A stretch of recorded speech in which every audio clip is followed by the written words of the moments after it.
Hello everyone, welcome to our YouTube channel physics by Chirag sir. आज हम देखने जा रहे हैं कार्नोट साइकिल। कार्नोट ये नाम जो है वो जनरली बहुत इंपॉर्टेंट होता है थर्मोडायनामिक्स में। क्यों का इम्पोर्टेंट है, देखो सबसे पहले हम देखते हैं कि कार्नोट जो साइकिल है वो किन का नाम है। तो कार्नोट जो है वो साइंटिस्ट है, फ्रेंच साइंटिस्ट सैडी कार्नोट, जिन्होंने 1824 में एक थियरी प्रपोज किया था। और वो थियरी के ऊपर क्या है, जो हमारे आज के जो इंजन चलते हैं वो इंजन ये थियरी के ऊपर बेस्ड है। बट आइडियली अगर हम लोग देखेंगे तो जो इंजन है ये आइडियल कंडीशन पे बहुत ज़्यादा रन करता है। तो इसका जो प्रैक्टिकल हम जो यूज़ करेंगे तो प्रैक्टिकली यूज़ करना थोड़ा सा क्या हो जाता है, डिफिकल्ट हो जाता है। वो क्यों होता है वो हम अभी देखने वाले हैं। तो आइए इन डिटेल में देखते हैं। ऑलरेडी मैंने एक ग्राफ ड्रॉ किया हुआ है। ओके, तो ये ग्राफ में क्या है, ये है PV diagram, pressure and volume. ये मैंने V1 V4 V2 ये इसके लिए लिखा है क्योंकि ABCD तो ये वॉल्यूम को रिप्रेजेंट कर रहा है। हॉरिजॉन्टल लाइन जो है एक्स एक्सिस आपका वॉल्यूम रिप्रेजेंटेशन के लिए है, और जो आपका वाई एक्सिस है वो प्रेशर के रिप्रेजेंटेशन के लिए। सो फर्स्ट ऑफ ऑल ये जो आइडियल साइकिल है कार्नोट साइकिल को हम कहते हैं मोस्ट एफिशिएंट साइकिल। बट इस इतनी एफिशिएंसी जो है उसको मेंटेन करने के लिए कुछ प्रोसेस जो है वो रिवर्सिबल है और कुछ प्रोसेस के इरिवर्सिबल है, और बहुत ही स्लो ये काम करता है। उसको कहते हैं इनफाइनाइटेसिमली स्मॉल। ये जो वर्ड होता है infinitesimally, it is a very very slow process. Okay, you can say it is a quasistatic process, उसको ही हम क्वाजिस्टैटिक भी कहते हैं। तो इसमें आप देखोगे कि दो टेम्परेचर को यूज़ किया है। ये जो लाइन है ये लाइन है टेम्परेचर लाइन। सो ये है high temperature and this one is for low temperature. So basically यहाँ पे अगर आप देखोगे तो जो साइकिल की हम शुरुआत करने वाले हैं वो A टू B है। A टू B में अगर आप देखोगे तो ये जो पॉइंट है A से लेके B तक, यहाँ पे वॉल्यूम अगर आप चेक करोगे तो 1 एंड ये जो 2 है वॉल्यूम, तो वॉल्यूम क्या हुआ है, इंक्रीज हुआ है। मतलब इसको हम कहते हैं एक्सपांशन। एक्सपांशन है तो क्या आएगा, work done will become positive. And then यहाँ पे अगर हम देखेंगे सेकेंड कंडीशन के ऊपर, तो यहाँ पे जो हो रहा है वो एडियाबैटिक एक्सपांशन हो रहा है। देखो यहाँ पे भी एक्सपांशन है, यहाँ पे भी एक्सपांशन है, बट दोनों में क्या है, प्रोसेस का डिफरेंस है। आइसोथर्मल मतलब टेम्परेचर, जो हमने बेसिक के पार्ट्स देखे थे थर्मोडायनामिक्स में, आइसोथर्मल का मतलब होता है कि temperature will remains constant. So temperature अगर आपका कांस्टेंट है, ओके, टेम्परेचर की लाइन अगर कांस्टेंट है तो उसको वो एक्सपांशन को कहते हैं आइसोथर्मल एक्सपांशन। ओके, और आइसोथर्मल एक्सपांशन मतलब टेम्परेचर आपको प्रोसेस में सेम रखना है बट एक्सपांड भी करना है। तो वो बहुत ही धीरे धीरे धीरे धीरे पिस्टन जो है वो आपका मूव करेगा, उसको बहुत ज़्यादा टाइम लगेगा। देन है नेक्स्ट आपकी जो प्रोसेस है that is nothing but your B2C। B2C process में भी एक्सपांशन हो रहा है, बट ये लाइन जो है वो एडियाबैटिक के लिए। एडियाबैटिक का मतलब क्या होता है, जिसमें जो हीट कंटेंट होता है वो होता है जीरो। हीट कंटेंट क्या रहेगा, जीरो रहेगा। आइसोथर्मल देखो, और डिफिकल्टीज अगर आप A टू B में देखोगे तो आइसोथर्मल करना है मतलब टेम्परेचर जो है वो कांस्टेंट रखना है, बट आपको हीट को भी ऐड करना है। मतलब में आप इमेजिन करो कंडीशन कि आप कोई चीज़ को अगर जला रहे हो या हीट दे रहे हो और उसका टेम्परेचर भी नहीं बढ़ना चाहिए, तो ये पॉसिबल कब होगा, जब ये क्वाजिस्टैटिक में आएगा। क्वाजिस्टैटिक प्रोसेस मतलब क्या होता है, infinitesimally small process.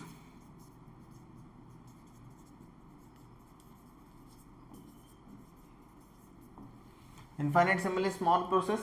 So heat भी दो और टेम्परेचर भी मत बढ़ाओ। तो आप देखोगे इससे आपको पता चलेगा कि ये जो साइकिल है वो क्या है, हाइपोथेटिकल थिंकिंग के लिए। बट ये अप्रोच जो है वो बहुत इंपॉर्टेंट है। आप सोचो आज से 200 साल पहले ये थियरी प्रपोज हुई है 1824 में। सो आप सोच सकते हो कि यही कंसेप्ट के ऊपर देन प्रैक्टिकल वर्क करने के बाद जो है वो आज के इंजन्स बनाए गए। ओके, या इंजन के ऊपर काम किया गया है। नेक्स्ट है आपका B2C में मैंने बताया एडियाबैटिक एक्सपांशन, जिसमें हीट क्या होती है, जीरो है। ओके, तो ये ग्राफ की लाइन क्या है, यहाँ पे हीट कंटेंट नहीं देना है, सिर्फ पिस्टन धीरे धीरे धीरे धीरे मूव होगा and this is the expansion process. Again देखो दोनों एक्सपांशन एक ही साथ में हो रहे हैं, तो ये भी अचीव करना थोड़ा सा डिफिकल्ट होता है। देन नेक्स्ट है अवर प्रोसेस इज C2D। C2D में हो रहा है हीट रिजेक्शन। यहाँ से क्या हो रही है, जो हीट है वो बाहर निकल रही है साइकिल से, मतलब हम हीट को एक्सट्रैक्ट कर रहे हैं। हीट को एक्सट्रैक्ट कर रहे हैं, वो भी किसमें, आइसोथर्मल। मतलब आप सोचो कि कोई चीज़ अगर बहुत ज़्यादा गर्म है, उसको ठंडा भी करना है, उसका टेम्परेचर भी कम नहीं करना है, तो आप सोच सकते हो कि कितना डिफिकल्ट है।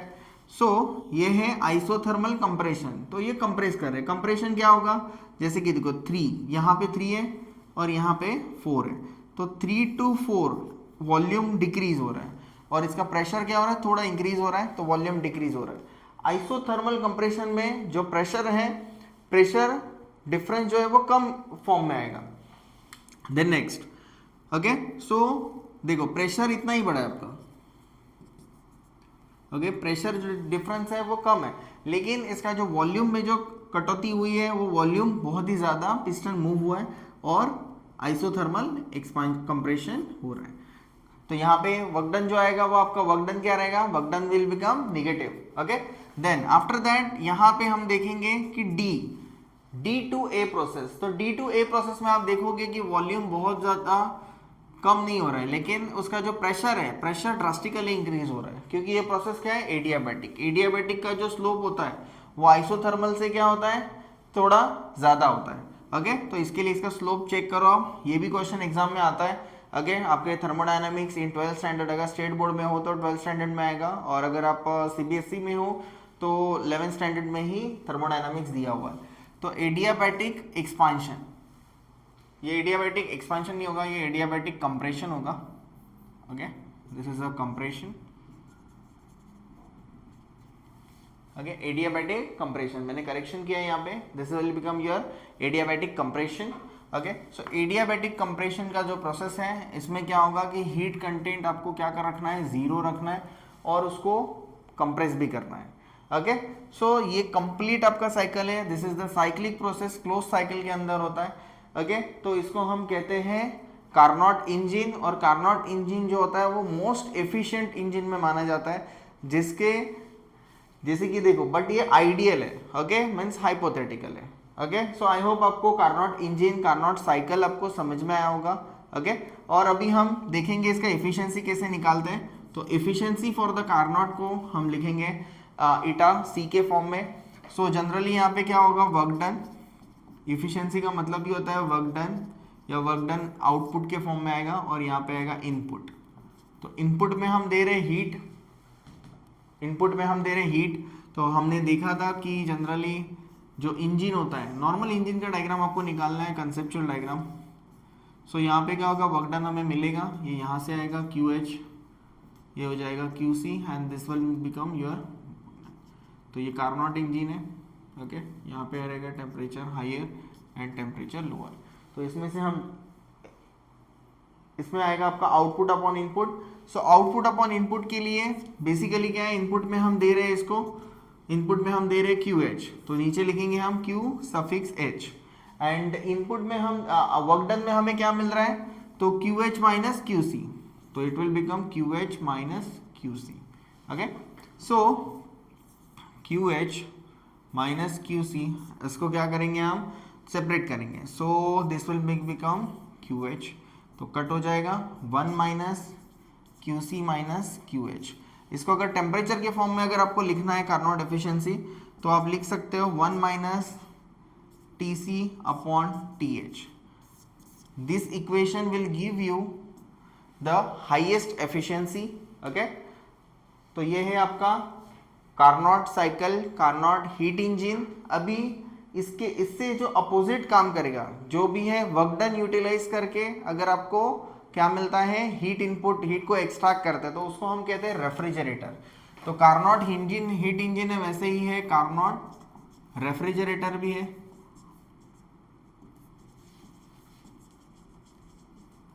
रेफ्रिजरेटर में होता है कोएफिशिएंट ऑफ परफॉर्मेंस। तो कोएफिशिएंट ऑफ परफॉर्मेंस जो है वो मैक्सिमम होना चाहिए,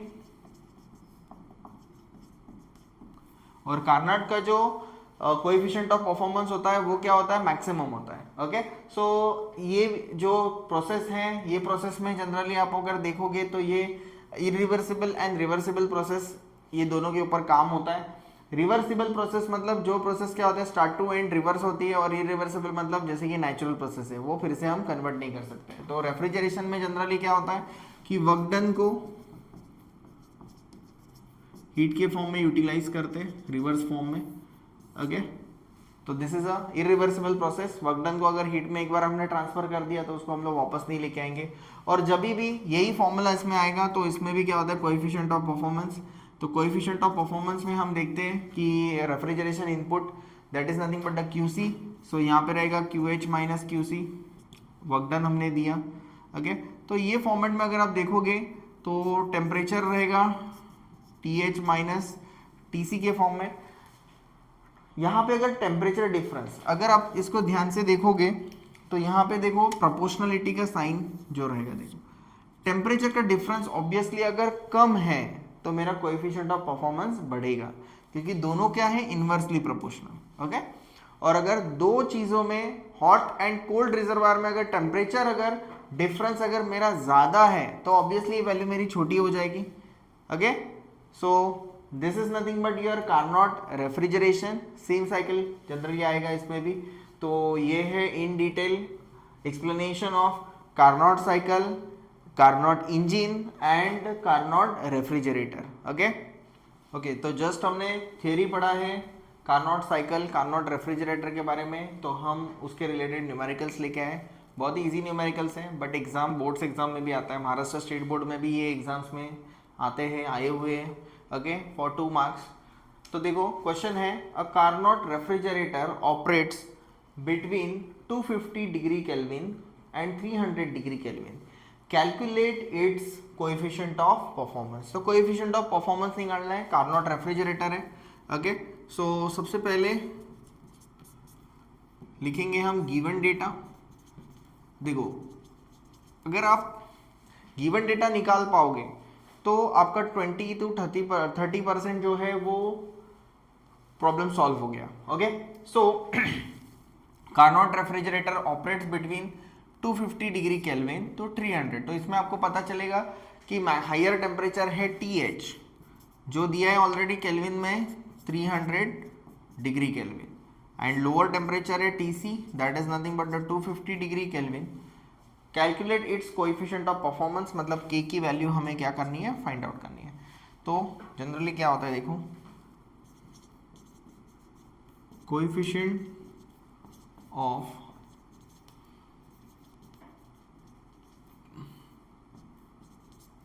कोएफिशिएंट ऑफ परफॉर्मेंस जिसको हम बोलते हैं COP और K, वो क्या होता है, वो होता है सो बेसिकली देखो वो होता है refrigeration effect upon input. Okay, refrigeration effect and work जो है वो इनपुट में देते हैं, तो वर्क डन। तो आपका रेफ्रिजरेशन इफेक्ट आएगा lower temperature that is a QC, और ये आएगा QH माइनस QC। तो इसको टेम्परेचर के फॉर्म में लिखेंगे हम कांस्टेंट निकाल के। सो ये रहेगा TC upon TH minus TC। So what is your TC? TC is your 250। So TC ये 250 हो गया, ये हो गया 300 माइनस 250। ओके, सो आपका कोएफिशिएंट ऑफ परफॉर्मेंस जो है वो K की वैल्यू आएगी 250 अपॉन 50। तो आंसर आ गया हमारा 5। अवर कोएफिशिएंट ऑफ परफॉर्मेंस इज 5। इसका कोई भी यूनिट नहीं होता है, ओके, और डायमेंशन नहीं होता है, क्योंकि this is the ratio of same quantity. तो ये रेशियो सेम क्वांटिटी का होने की वजह से वो उसका कुछ भी डायमेंशन या यूनिट नहीं आएगा। तो इसको कहते हैं हम K इज इक्वल्स टू 5। तो कोएफिशिएंट ऑफ परफॉर्मेंस हमने फाइंड आउट किया है, यहाँ पे स्टेटमेंट लिखना है। ओके, तो स्टेटमेंट में लिखेंगे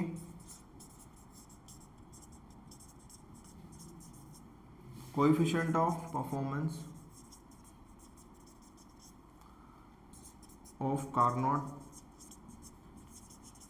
refrigeration is 5। Okay, I hope आपको ये समझ में आएगा, बहुत ही इजी था।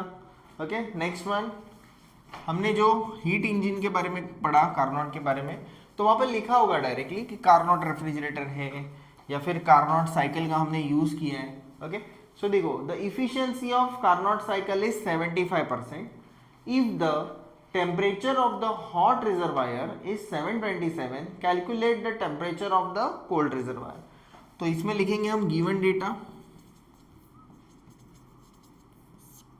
ओके, तो efficiency is given, so efficiency of Carnot is 5%, जो कि हो जाएगा 0.75।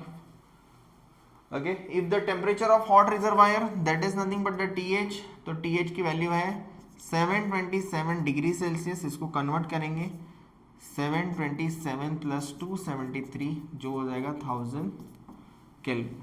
ओके, नेक्स्ट है calculate the temperature of cold reservoir, TC आपको फाइंड आउट करना है। तो इफिशियंसी ऑफ कार्नोट क्या होगा, कार्नोट इफिशियंसी क्या होगा, आउटपुट अपॉन इनपुट, आउटपुट में मिलता है वर्क डन। ओके, तो आउटपुट अपॉन इनपुट, तो इसको हम लिखेंगे 1 माइनस, देखो 1 माइनस हमने लिखा था TL upon TH। Okay, so efficiency is given 0.75, इसको लिखेंगे efficiency 0.75, 1 माइनस, अगर ये केल्विन में है तो वो भी केल्विन में आएगा, TH हमारे पास है, TL का वैल्यू फाइंड आउट करनी है, तो ये आ जाएगा 1000। तो 1000 पहले 0.75 is equals to 1000 minus TL। Okay, cross multiply कर दिया हमने, 1000 0.75 into 1000, so 1000 minus TL, so ये बन जाएगा 750 और ये बन जाएगा 1000 minus TL। So TL is equals to, TL को इधर लेके आएंगे हम, माइनस हो जाएगा, minus will become plus, so TL 1000 minus 750। मैं थोड़ा सा आंसर ऊपर लिख देता हूँ यहाँ पे, तो हमें क्या मिली है last step, TL is equals to 1000, फिर से लिखा है मैंने।